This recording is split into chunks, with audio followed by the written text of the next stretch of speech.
హిందూ వివాహ చట్టం ప్రకారం 1955 ఎవరికి వర్తిస్తుందంటారు? ఓకే. హిందూ వివాహ చట్టం 1955 ఎవరికి వర్తిస్తుంది?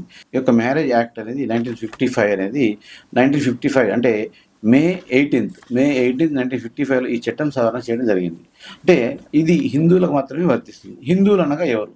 హిందువులు అనగా భారతదేశంలో ఉన్న అన్ని కులస్తులు, అంటే హిందువులుగా భావించబడే అన్ని కులస్తులు కూడా హిందువులుగానే పరిగణించబడతారు. అంతేకాకుండా సిక్కులు, బౌద్ధులు, జైనులు వీరిని కూడా మనం హిందువులుగానే భావిస్తాం. అంటే హిందూ యొక్క వాళ్ళ యొక్క మ్యారేజ్ అనేది కూడా కంపల్సరీ ఈ హిందూస్ ప్రకారంగానే జరగాలి.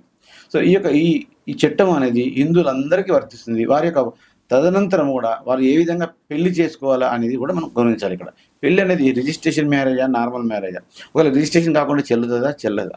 అంటే హిందూ మ్యారేజ్ యాక్ట్ ప్రకారం రిజిస్ట్రేషన్ అనేది కంపల్సరీ కాదు. ఒకవేళ రిజిస్ట్రేషన్ చేసుకుంటే చేసుకోవచ్చు, చేసుకోకపోయినా చెల్లుతుంది. అంటే దాన్ని హిందూ సప్తపది, ఇప్పుడు మనం అనుకుంటాం సప్తపది, అగ్ని చుట్టూ తిరగడము, ఇక్కడ 7 అడుగులు నడవడము, ఈ తాళి కట్టడము, ఈ జీలకర్ర బెల్లం పెట్టడము, ఇవన్నిటి మనం హిందూ సాంప్రదాయాల కింద తీసుకుంటాం. అంటే హిందూ సాంప్రదాయ పరంగా ఏదైతే వివాహం జరుగుతుందో ఆ వివాహాన్ని ఈ యొక్క హిందూ వివాహ చట్టం కిందనే తీసుకుంటారు. ఇది పూర్తిగా హిందువులు, బౌద్ధులు, జైనులు, సిక్కులు వీళ్ళందరికీ వర్తిస్తుంది. కానీ ముస్లిమ్స్కు, క్రిస్టియన్స్కు ఈ యొక్క చట్టం వర్తించదు.